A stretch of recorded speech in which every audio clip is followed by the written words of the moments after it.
जय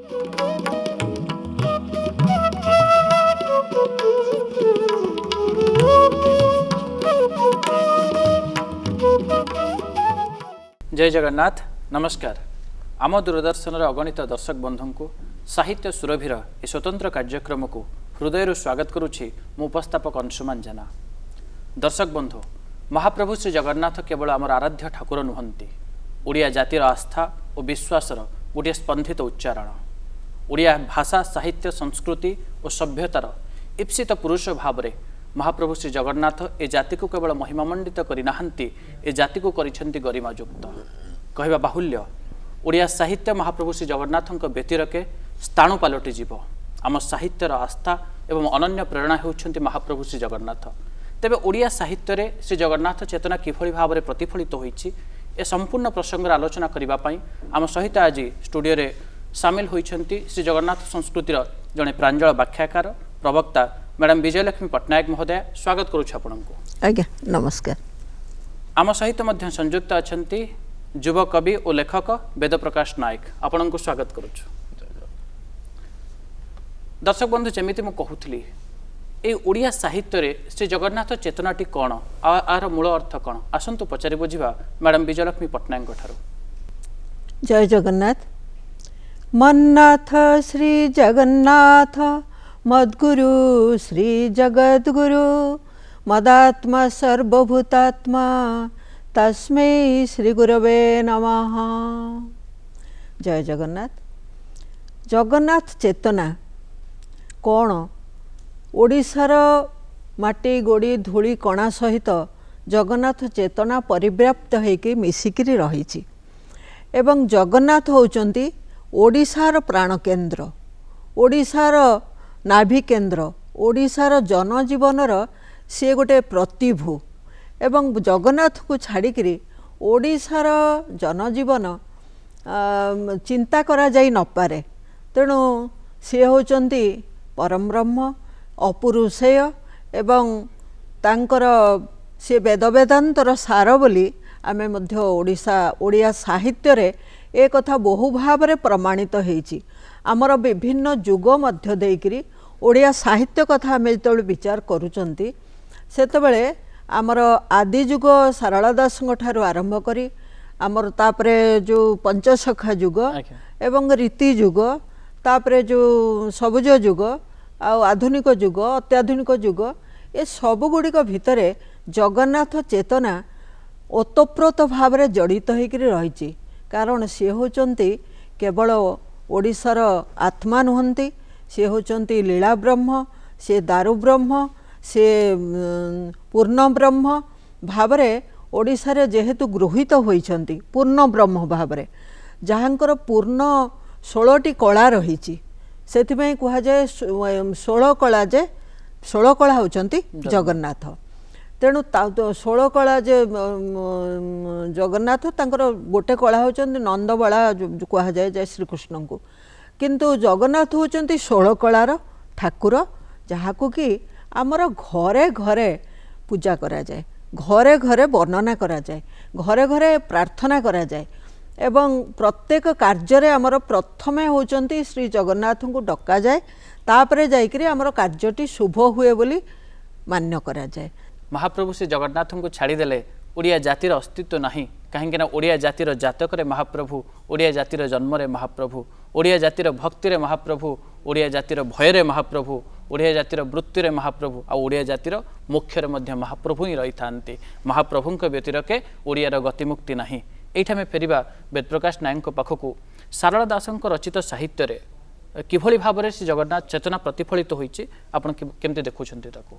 नमस्कार। जय जगन्नाथ। जितेबाला साहित्यर कथा आम आलोचना करने को जाऊँ, साहित्य हूँ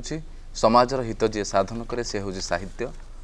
ये समाजर हित तेले समाज सब वर्गर लोक मान पाखे महाप्रभु को नहीं पहुँचेबारे साहित्य एक सुंदर भाव में गोटे नौकार काम कर। सारला दास जितेबाला देखुं महाप्रभुंर जीवनचर्या, से देखुं समग्र ये पृथ्वी समाजर प्रतीक आदर्श पुरुषोत्तम होउछन महाप्रभु जगन्नाथ। किपरि भाव में गोटे पुरुष समग्र समाज को सुंदर करि परिबो तार उदाहरण दे से महाप्रभु को नहीं लिखुंट। ଯେତେବେଳେ ମହାଭାରତର ସେ ପର୍ବଟି ମହାପ୍ରଭୁ ଶ୍ରୀକୃଷ୍ଣଙ୍କର ଦେହାବସାନ ଘଟିଛି ତାକୁ ନେଇ ଯେତେବେଳେ ମହାଭାରତକୁ ଲେଖୁଛନ୍ତି ସାରଳା ଦାସ ସେଇଠି ସେ ଜଗନ୍ନାଥ ସଂସ୍କୃତିକୁ ନେଇ ରଖୁଛନ୍ତି ଏବଂ ଜଣାଇ ଦେଉଛନ୍ତି ସମଗ୍ର ବିଶ୍ୱକୁ ଯେ ମହାପ୍ରଭୁ ଜଗନ୍ନାଥ କେବଳ ଗୋଟିଏ ଅଞ୍ଚଳର ଠାକୁର ନୁହନ୍ତି, ଗୋଟିଏ ଦେଶର ଠାକୁର ନୁହନ୍ତି, ସମଗ୍ର ବିଶ୍ୱ ବ୍ରହ୍ମାଣ୍ଡର କର୍ତ୍ତା ହେଉଛନ୍ତି ଜଗନ୍ନାଥ। ସେଠି ସେ ଦେଖାଇଛନ୍ତି ଯେ ମହାପ୍ରଭୁ ଜଗନ୍ନାଥ ହେଉଛନ୍ତି ପୁରୁଷୋତ୍ତମ ଏବଂ ସେ ବନପର୍ବରେ କହୁଛନ୍ତି ବଳଭଦ୍ର ସୁଭଦ୍ରାଏ କୃଷ୍ଣ ତିନି ରୂପ ବୁଦ୍ଧ ରୂପରେ ହେଲେ ଏମନ୍ତ ସ୍ୱରୂପ। ବନପର୍ବରେ ସୁନ୍ଦର ଭାବରେ ବର୍ଣ୍ଣନା କରୁଛନ୍ତି। ପୁଣି ପରବର୍ତ୍ତୀ ସ୍ତରକୁ ଯାଇ ଯେତେବେଳେ ସାରଳା ଦାସ ଲେଖୁଛନ୍ତି କାଇଁସିକା ପର୍ବରେ ସେ କହୁଛନ୍ତି ଜୟ ପ୍ରଭୁ ଚକାଡୋଳା ତ୍ରୈଲୋକ୍ୟ ପିତା ଜୟ ପତିତ ପାବନ ପାପୀ ତ୍ରାଣକର୍ତ୍ତା ଜୟ ନୀଳାଦ୍ରି ବିହାରୀ ଆହେ ଜଗନ୍ନାଥ ବୌଦ୍ଧ ରୂପେ କଳିଯୁଗେ ମହିମା ବିଖ୍ୟାତ ତୁମ ମହିମା ବିଖ୍ୟାତ। ସେ କହୁଛନ୍ତି ମହାପ୍ରଭୁ ଜଗନ୍ନାଥ ଗୋଟେ ଆଦର୍ଶ ଜୀବନକୁ ନେଇ ବଞ୍ଚିଛନ୍ତି। ତାଙ୍କ ପରିବାର କଥାକୁ ନେଇ ସେ ଦେଖାଉଛନ୍ତି ଯେ ଆମେ ସମସ୍ତେ ମଧ୍ୟ ତାଙ୍କର ଏ ଆଦର୍ଶକୁ ଅନୁପ୍ରାଣିତ ହୋଇ ଆମ ଜୀବନକୁ ମଧ୍ୟ ସେହିପରି ଭାବରେ ବଞ୍ଚିପାରିବା।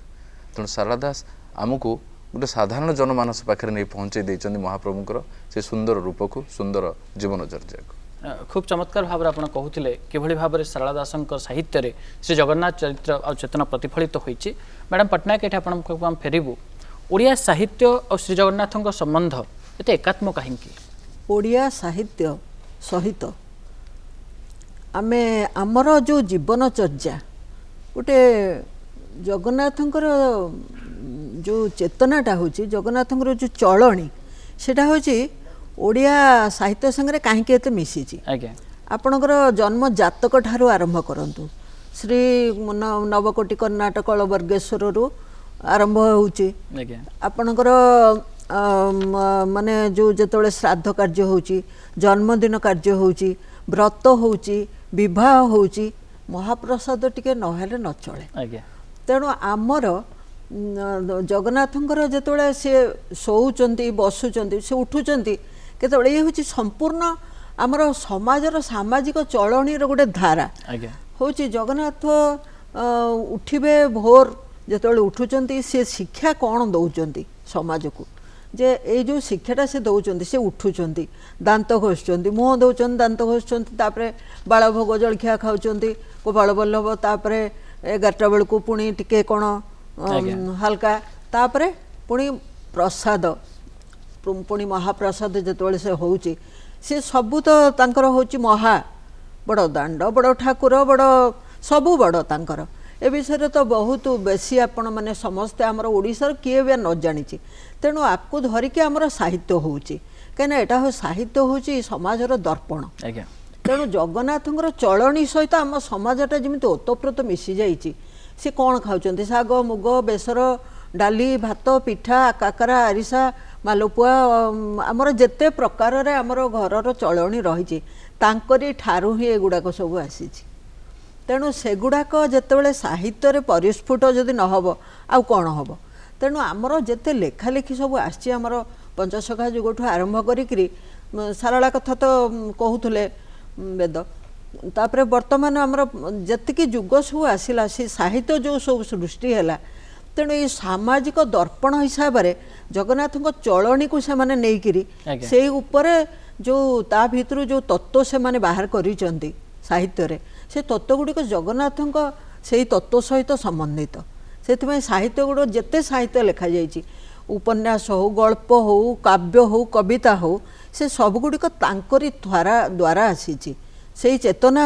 स्तर देकर से आसी से गुड़िक साहित्य सहित जगन्नाथंकर से जो खाइबा शोइबा उठिबा रातिरे शोइबा गीत गोविंद शुणिकी शोइबा बड़ सिंगार बेश होकर शोइबा ए सबू समाज भितर को सेगुड़ाक आसी ता द्वारा आमर जितेबले भी विभिन्न जिनिस करा जाउची आमर सामाजिक चलणी ता भितर जगन्नाथ चलणीटा आसूची बोली समाजर गोटे प्रतिफलन साहित्य तेणु साहित्य देहरे सेगुड़िक सब फुटी होची। जमती मैडम पट्टनायक कहते जे जगन्नाथ केवल ओडियांकर आत्मा नुहंती से होचंती ओडिया साहित्यर अनन्य प्रेरणार उत्स। तेबे एठी आमे फेरबा श्रीजुक्त नायक पाखकू वेदबाबू आपन जानापी चाहबू पंचसखा साहित्य श्री जगन्नाथ चेतना किभली भाव प्रतिफलित होइछि। आमे जमती देखिले प्रथमे लोक मानक पाखरे पहुंचौथिले सारला दासकर लेखा तापर पंचसखा जो माने पंचसखारे जो माने कवि अछंती तांको जीवन वृत्तांत को देखिले तांको लेखा को देखिले आपण माने जानि परिबे जे महाप्रभु ही सृष्टि करिसेंती सेमानंकु महाप्रभुंकर कथा को तांको गाथा को समस्तंक पाखरे पहुंचाया पई आमे जहाँको ओडिशार वाल्मीकि बोली कहू बलराम दास से जेतबेले रचना करिसेंती जगमोहन रामायण आज्ञा से रामायण ना को रामंकर कथा कहउचंती किंतु तार ना देउचंती जगमोहन रामायण कहउचंती से तांकर अनुभूति रे से कहउचंती जेतबेले याको से लिखिबा को बसचंती तार प्रथम अध्याय को जेतबेले तार नामकरण करूचंती मंगलाचरण बोली से कहउचंती देखो महाप्रभु स्वयं जेमिति आसी लिखि दे जाउचंती जो सरल भाषा गाँव गोटे खटिकिया मूलिया पाखे भी से शब्द पहुँचले से केमती महाप्रभु को ग्रहण कर बुझीपर से सब कथा गुड़ी को सुंदर भाव में लिखि दौरान बलराम दास से जगमोहन रामायण जमी पदटी अच्छी जगमोहन बोली से रामायण ग्रंथ जेथर कवि से नीलगिरी जगन्नाथ से हरिमोहर कंठे विजे करिछंती आपणा चरित जे आपणे बखाणती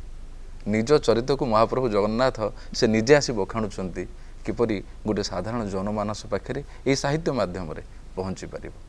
तेणु ये पंचसखार तापर आप जगन्नाथ दास को पाखक जी से खूब सुंदर भाव में केमती माँ मान पाखे यही महाप्रभुंर कथा गुड़िक पहुँची पार कारण महाप्रभुंर जीवन शैली को माँ टी ग्रहण कले से तार पिलाटी को से सुंदर भाव में गोटे शिशु को गोटे सुंदर मनीष भाव में गढ़ी पार तेणु यहीपरि पंचसखार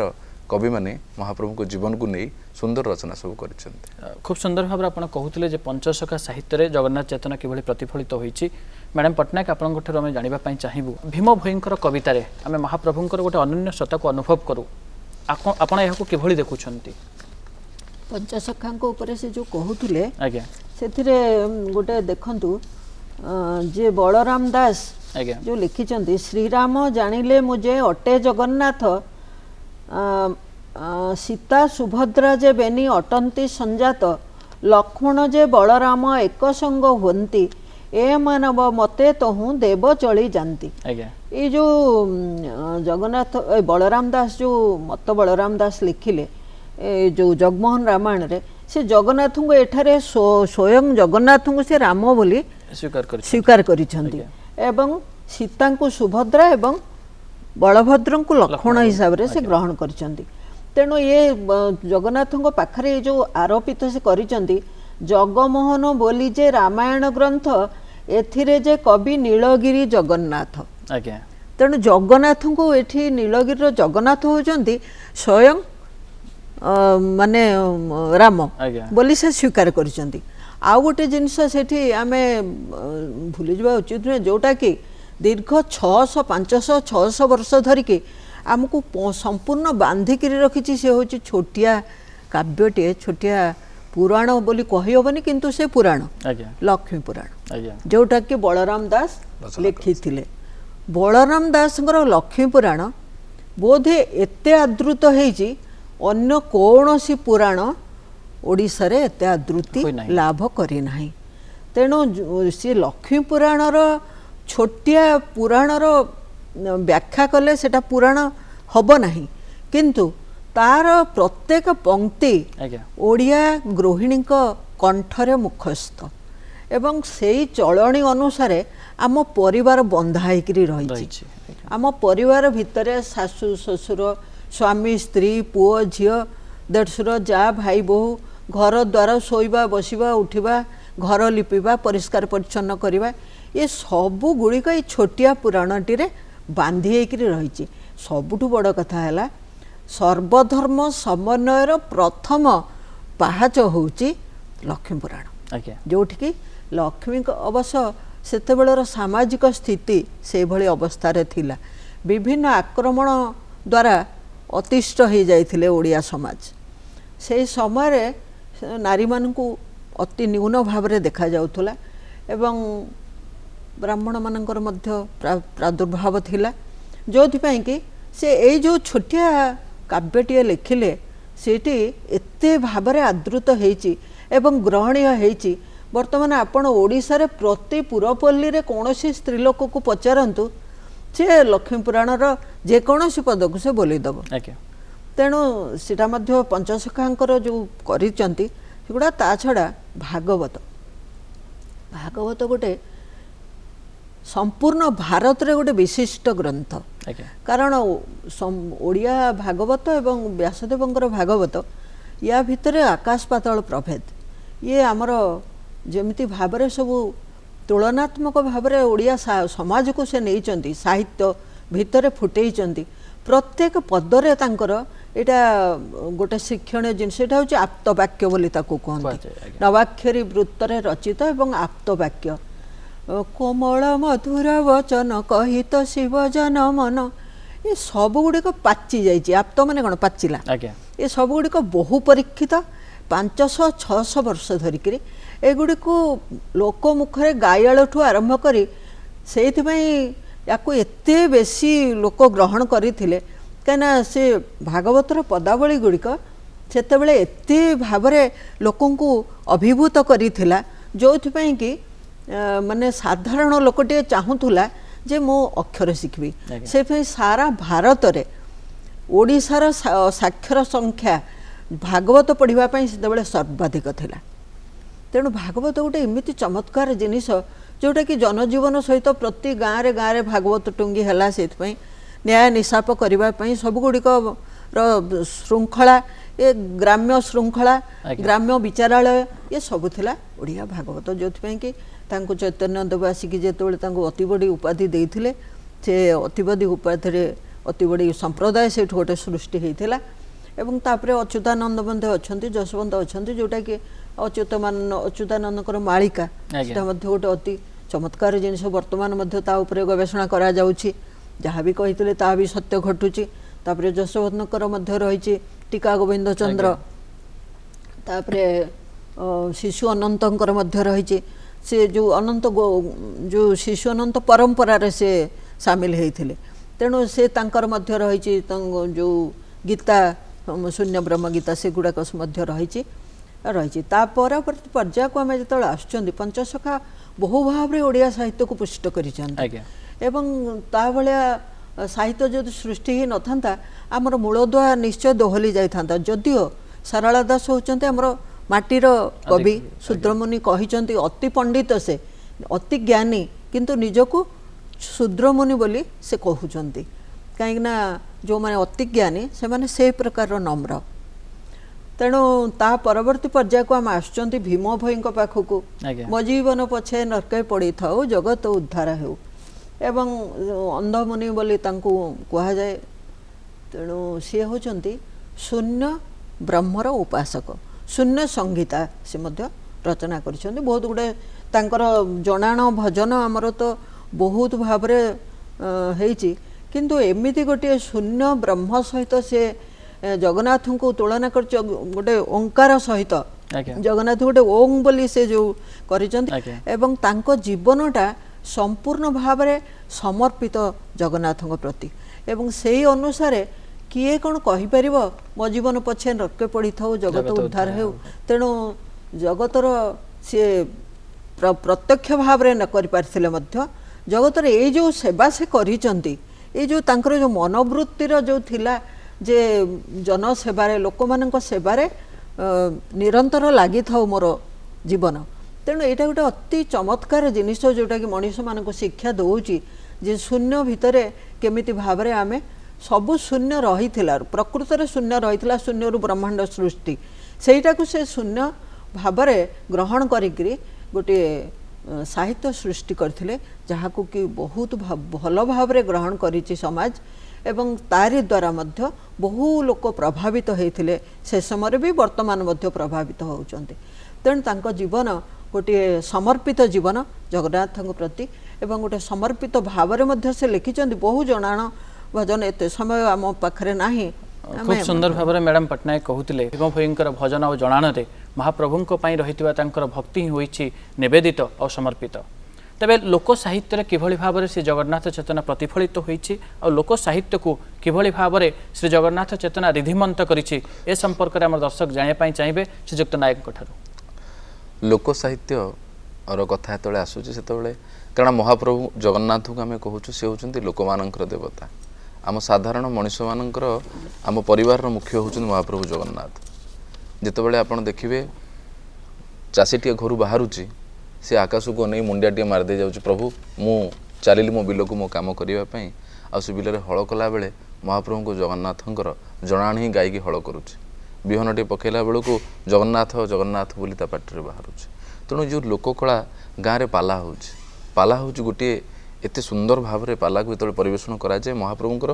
ପ୍ରତିଟି ଗୀତ ପ୍ରତିଟି କଥାକୁ ଏଇ ପାଲା ମାଧ୍ୟମରେ ହିଁ ଗାଁ ଗାଁରେ ଆଗରୁ ପ୍ରଚାର ପ୍ରସାର କରାହେଉଥିଲା କାରଣ ଲୋକମାନେ ଏକତ୍ରିତ ହେଉଥିଲେ ଏ ପାଲାକୁ ଦେଖିବା ପାଇଁ ଆଉ ସେ ହିଁ ହେଉଥିଲା ପ୍ରକୃତିର ଲୋକ ସାହିତ୍ୟ ଯେତେବେଳେ ଗାଁ ଭିତରେ ଯୋଗୀଟିଏ କେନ୍ଦ୍ରା ବଜେଇ ବଜେଇ ଯାଉଥାଏ ସେତେବେଳେ ତା ପାଟିରୁ ବାହାରି ଆସୁଥାଏ ଆହେ ନୀଳ ଶୈଳ ହଉ ଅକ୍ଷୟମାନ୍ତିଙ୍କର ଗୀତ ହଉ ଭଜନ ଜଣାଣ ହଉ ସବୁ ସେ ପୁରୁଣା ଜଣାଣ କରି ଯାହା ମହାପ୍ରଭୁଙ୍କ ପାଦ ପଦ୍ମରେ ଅର୍ପଣ କରିବା ପାଇଁ ଯୋଗୀଟି ତା କେନ୍ଦ୍ରା ବଜେଇ ଯାଉଥିଲା ତାକୁ ଶୁଣୁଥାନ୍ତି ଲୋକମାନେ ତେଣୁ ଏଇ ଲୋକ ସାହିତ୍ୟ ଆପଣ କେବଳ ସେଠି ବି ଦେଖିବେନି ଯେତେବେଳେ ଆମେ ଲୋକ ସାହିତ୍ୟରେ ଆମେ ଘରେ ପୂଜା ପର୍ବଟି ଆରମ୍ଭ କରୁଛୁ ସେତେବେଳେ ନିର୍ମାଲ୍ୟ ଆବଶ୍ୟକତା ପଡ଼ୁଛି ସେତେବେଳେ ସେ ନିର୍ମାଲ୍ୟକୁ ନେଇ ଗୀତଟି ଗାଉଛନ୍ତି ଯେତେବେଳେ ଆମେ ଆଲୋଚନା ବି କରୁଥିଲେ ସେତେବେଳେ ଛୁଆଟି ଆଗରୁ କାନ୍ଦୁଥିଲା ଏବେ ସିନା ଆଧୁନିକ ଯୁଗରେ ମୋବାଇଲରେ ଲୋରି ଶୁଣି ଦେଉଛନ୍ତି କିନ୍ତୁ ସେତେବେଳେ କୋଳରେ ବସେଇ ମା ଜଗନ୍ନାଥଙ୍କର ଜଣାଣ ହିଁ ଗାଉଥିଲା ଜଗନ୍ନାଥଙ୍କର କଥା କହି ତାକୁ ଖେଳି ତା ପାଟିରେ ଖାଦ୍ୟ ଦେଉଥିଲା ତେଣୁ ଏ ଲୋକ ସାହିତ୍ୟ କୌଣସି ଜାଗାରେ ବିଧିବଦ୍ଧ ଭାବେ ଲେଖା ହେବା ଆଗରୁ ଶାରଳା ଦାସଙ୍କ ଆଗରୁ ମଧ୍ୟ ଗୋଟିଏ ସାଧାରଣ ବିଲରେ ଚାଷ କରୁଥିବା ଚଷା ପୁଅଟିଏ ହେଉ ବା ପାଲା କରୁଥିବା ସେ ପାଲା ଗାୟକମାନେ ହୁଅନ୍ତୁ ବା କେନ୍ଦ୍ରା ବଜାଉଥିବା ଯୋଗୀ ଗୀତ ହେଉ ବା ଗୋଟେ ସାଧାରଣ ଗାଉଁଲି ଘରର ଚାଳ ଘରେ ବସିଥିବା ମାଟି ହେଉ ତା ପାଟିରୁ ମହାପ୍ରଭୁଙ୍କ ପାଇଁ ଯେଉଁ ଗୀତ ବାହାରୁଥିଲା ଯାହା ତା ପିଲାର କାନରେ ବାଜୁଥିଲା ଏବଂ ସେ ମହାଆନନ୍ଦରେ ସେ ଖାଦ୍ୟକୁ ମହାପ୍ରସାଦ ଭାବି ଖାଉଥିଲା ଏହା ଥିଲା ଆମର ଲୋକକଳା ବା ଲୋକଗୀତ ସାଧାରଣ ଭାବରେ ଯେତେବେଳେ ଦେଖିବେ ଆମେ ରଜ ପର୍ବ ହେଉଛି ଦୋଳି ଯେତେବେଳେ ଖେଳ ହେଉଛି ସେତେବେଳେ ସେ ଯେମିତି କହୁଛନ୍ତି ରଜ ଦୋଳି କଟମଟ ମୋ ଭାଇ ମୁଣ୍ଡରେ ସୁନା ମୁକୁଟ ଦିଶୁଥାଏ ଝଟ ସଟ ତେଣୁ ସେଠି ମା ସୁଭଦ୍ରା କହୁଛନ୍ତି ଜଗନ୍ନାଥ ବଳଭଦ୍ର ଦୁଇ ଜଣ ଦୋଳି ଖେଳେଇ ଆମେ ସେଇଟାକୁ ସଂଯୋଗ କରିପାରିବା ଯେ ମା ହିଁ କହୁଛନ୍ତି ଯେ ଦୁଇ ଭାଇଙ୍କି ଦୋଳି ଖେଳେଇ ରଜ ବେଳେ ତେଣୁ ପ୍ରତିଟି କଥା ଏଇ ଗାଁ ଗାଉଁଲିର କଥାରେ ହିଁ ମହାପ୍ରଭୁଙ୍କର କଥା ଗୁଡ଼ିକ ସମସ୍ତେ ପହଞ୍ଚିଥାନ୍ତି ପରସ୍ପର ପାଖକୁ ତାହା ହିଁ ହେଉଛି ଲୋକ ସାହିତ୍ୟ ଲୋକମାନେ ଯେଉଁ କଥା କୁହନ୍ତି ତାହା ଲେଖିବା ଆଗରୁ ଯେଉଁ କଥନ ସାହିତ୍ୟ ଥିଲା ତାହା ହେଉଛି ଲୋକ ସାହିତ୍ୟ ମ୍ୟାଡ଼ାମ୍ ପଟ୍ଟନାୟକ ଆମ ଦର୍ଶକ ଆପଣଙ୍କଠାରୁ ଜାଣିବା ପାଇଁ ଚାହିଁବେ ଯେ ଶ୍ରୀ ଜଗନ୍ନାଥ ସଂସ୍କୃତି ହେଉଛି ସର୍ବଧର୍ମ ସମନ୍ୱୟର ଗୋଟେ ଅନନ୍ୟ ଉଚ୍ଛ୍ୱାସକୁ ପରିବ୍ୟାପ୍ତ କରିଥାଏ ଆଉ ଓଡ଼ିଆ ସାହିତ୍ୟରେ এই ଶ୍ରୀ ଜଗନ୍ନାଥ ସଂସ୍କୃତିର ସର୍ବଧର୍ମ ସମନ୍ୱୟ ଭାବ ପରିପ୍ରକାଶ ହୋଇଛି କି ଆପଣ କ'ଣ କହିବେ ସେ ବାବଦରେ ନିଶ୍ଚୟ ଜଗବନ୍ଧୁ ପରି ଜଣେ ସାମନ୍ତ ନାହିଁ ନାହିଁ ତ 14 ଭୁବନ ବାରତା ଜାଣନ୍ତି ଚକ୍ରରେ ଛେଦନ୍ତି ଆରତ ନାହିଁ ନାହିଁ ତ ଜଗବନ୍ଧୁ ପରି ଜଣେ ସାମନ୍ତ ନାହିଁ ନାହିଁ ତ ଜାତି ଧର୍ମ ବର୍ଣ୍ଣ ନିର୍ବିଶେଷରେ ସେ ହେଉଛନ୍ତି ସର୍ବଧର୍ମର ଦେବତା ଯେଉଁଥିପାଇଁ ଦ୍ୱାରକାରେ ଦ୍ୱାରକାନାଥ ବଦ୍ରିରେ ବଦ୍ରିନାଥ ରାମେଶ୍ୱରରେ ରାମେଶ୍ୱରମ୍ ଏବଂ ଆମର ପୁରୀର ହେଉଛନ୍ତି ଶ୍ରୀ ଜଗନ୍ନାଥ ତାଙ୍କୁ ଜଗନ୍ନାଥ କାହିଁ କୁହାଲା ଜଗତର ନାଥ ହେଉଛନ୍ତି ଜଗନ୍ନାଥ ଆଜ୍ଞା ସେ ଦ୍ୱାରକାର ନାଥ ନୁହନ୍ତି କେବଳ ଦ୍ୱାରକା ଅଧିପତି ନୁହନ୍ତି ସେ ବଦ୍ରିର ଅଧିପତି କେବଳ ନୁହନ୍ତି ସେ ହେଉଛନ୍ତି ଜଗତର ନାଥ ଜଗନ୍ନାଥ ଯେଉଁଥିପାଇଁ କି ଏଠିକି ଶୈବ ଆସିଛନ୍ତି ଶାକ୍ତ ଆସିଛନ୍ତି ଗାଣପତ୍ୟ ଆସିଛନ୍ତି ବୈଷ୍ଣବ ଆସିଛନ୍ତି ଏଠି ତାଙ୍କ ସହିତ ତାନ୍ତ୍ରିକ ଆସିଛନ୍ତି ବୌଦ୍ଧ ଆସିଛନ୍ତି ସେ ତ ବୌଦ୍ଧ ଅବତାର ବୋଲି କହନ୍ତି ଅନେକ ତେଣୁ ଜୈନ ଆସିଛନ୍ତି ଜିନାବତାର ବୋଲି ମଧ୍ୟ ଜୈନମାନେ ଦାବି କରନ୍ତି ବୌଦ୍ଧ ଜୈନ ଗାଣପତ୍ୟ ସମସ୍ତେ ଦାବି କରନ୍ତି ଜଗନ୍ନାଥ ହେଉଛନ୍ତି ତାଙ୍କର ଦେବତା ତେଣୁ ତାପରେ ତାନ୍ତ୍ରିକ ଦେବତା ବୋଲି ମଧ୍ୟ ତାଙ୍କୁ କୁହାଯାଏ ଏବଂ ଯେଉଁମାନେ ଶକ୍ତି ଆରାଧନା କରନ୍ତି ସେମାନେ ତାଙ୍କୁ ମହାକାଳୀ ଭାବରେ ମଧ୍ୟ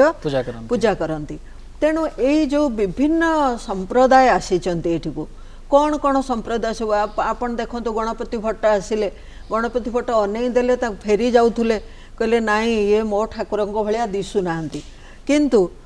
ଦିଶୁନାହାନ୍ତି ଯେତେବେଳେ ଭାବିକି ଫେରି ଯାଉଥିଲେ ପୁଣି ଫେରିକିରି ସେ ଆସିଛନ୍ତି ଆସିକିରି ସେ ଦେଖୁଛନ୍ତି ସେ ତାଙ୍କୁ ସେଇ ଗଣପତି ଭାବରେ ଦର୍ଶନ ଦେଉଛନ୍ତି ତେଣୁ ଗଣପତିଙ୍କର ସେଇ ଯେଉଁ ସ୍ନାନ ପୂର୍ଣ୍ଣିମା ସମୟରେ ସ୍ନାନ ଯାତ୍ରା ସମୟରେ ଗଣପତି ରୂପରେ ତାଙ୍କୁ ମଧ୍ୟ ପୂଜା କରାଯାଏ ତାଙ୍କୁ ବେଶ କରାଯାଏ ସେମିତି ଗୁରୁ ନାନକ ଆସିଛନ୍ତି ଥାଳି ଉଡ଼ିଲା ତାଙ୍କ ପାଖରେ ଯାଇକି ପହଞ୍ଚିଲା ଏବଂ ଗୁରୁ ନାନକ ସେତେବେଳେ ପର୍ଯ୍ୟନ୍ତ ବିଶ୍ୱାସ ତାଙ୍କୁ ଯେତେବେଳେ ପଣ୍ଡାମାନେ ଫେରେଇ ଦେଇଥିଲେ ବିଧର୍ମୀ ବୋଲି କହିକିରି ତାପରେ ସେ କାନ୍ଦି କାନ୍ଦିକିରି ସମୁଦ୍ର କୂଳରେ ରହିଥିଲେ ସେତେବେଳେ ତାପରେ ତାଙ୍କ ଭୋଗ ଥାଳି ଯେତେବେଳେ ତାଙ୍କ ପାଖରେ ଯାଇକି ପହଞ୍ଚିଲା ଉଡ଼ି ଉଡ଼ିକିରି ସେତେବେଳେ ପଣ୍ଡାମାନେ ବିଶ୍ୱାସ କଲେ ଯେ ଇଏ ହେଉଛନ୍ତି ଜଗନ୍ନାଥ ତେଣୁ ଜଗନ୍ନାଥଙ୍କ ଭକ୍ତ ତେଣୁ ଗୁରୁ ନାନକ ମଧ୍ୟ ଆସିକିରି ଜଗନ୍ନାଥଙ୍କର ଶରଣ ନେଇଛନ୍ତି। ତାପରେ ଚୈତନ୍ୟ ଦେବଙ୍କ କଥା ତ ଆମେ ସମସ୍ତେ ଜାଣନ୍ତି ଆମ ପାଖ ପଡ଼ୋଶୀ ପଶ୍ଚିମବଙ୍ଗର ସେ ହେଉଛନ୍ତି ଅଧିବାସୀ ଥିଲେ କେତେକ କୁହନ୍ତି ଯେ ଆମର କେନ୍ଦ୍ରାପଡ଼ା ବା ସେଇଠୁ ସେ ତାଙ୍କର ପ୍ରକୃତିରେ ତାଙ୍କର ବଂଶଧର ମାନେ ଉଠି ଯାଇକରି ସେଠି ଯାଇକରି ରହିଥିଲେ ଯେଉଁ ଚୈତନ୍ୟ ଦେବ ଯେଉଁ ଜନ୍ମ ହୋଇଥିଲେ ମାୟାପୁରୀ ସେଠି ଯାଇକରି ରହିଥିଲେ ତାପରେ ସେମାନେ ସେଇଠୁ ମଧ୍ୟ ଇଏ କରିଛନ୍ତି ତେଣୁ ଚୈତନ୍ୟ ଦେବ ଆସିଛନ୍ତି ତାପରେ ଇଏ ଆସିଛନ୍ତି ତୁଳସୀ ଦାସ ଆସିଛନ୍ତି ଏବଂ ସମସ୍ତେ ଏ ସବୁ ଧର୍ମକୁ ସେ ସमेଇ ନେଇଛନ୍ତି ସମୁଦ୍ର ଭଳିଆ ମହାସମୁଦ୍ର ଯେମିତି ସବୁ ନଦୀକୁ ଏକାଠି କରିକି ନିଜ ଛାତି ଭିତରେ ସାଉଁଟି ଦିଏ ଠିକ୍ ସେମିତି ଜଗନ୍ନାଥ ଧର୍ମ ଜଗନ୍ନାଥ ଚେତନା ସବୁ ଧର୍ମକୁ ସମ୍ମାନ ଦେଇକରି ସମାନ ଭାବରେ ତାକୁ ନିଜ ଭିତରେ ସमेଇ ନେଇଛି। खूब सुंदर भाव मैडम कहते जमी गोटे महासमुद्र परी सर्वधर्म को समन्वय महाप्रभु श्री जगन्नाथ चेतना ओडिया जाति को आग को बढ़ापी प्रेरणा देउछि ओडिया साहित्य को करिछि रिधिमंत समयर प्रवाह बदली ओडिया साहित्यर रूप और चर्या किंतु बदली नहीं ओडिया जातिर जगन्नाथों समर्पण आ ओडिया साहित्यर जगन्नाथों रही से जो प्रीति आ जगन्नाथों रही भक्ति और समर्पण भाव तेज दर्शक बंधु आज तो समय होइछि आमर आलोचना आपण मानक किभଳି लगिला निश्चित भाव आमको जनइबे आज सुंदर आलोचना पाई दुई जन आलोचकों को आम अनेक अनेक कृतज्ञता जनाऊँ आम सहित रही सुंदर आलोचना करिथिबारु दर्शक बंधु महाप्रभु श्री जगन्नाथ ओडिया जातिर अस्तित्व हो रही था आम विश्वास विस्तीर्ण आकाश हो रही था ए कामना सहित मेलानी नौछु। जय जगन्नाथ नमस्कार। जय जगन्नाथ।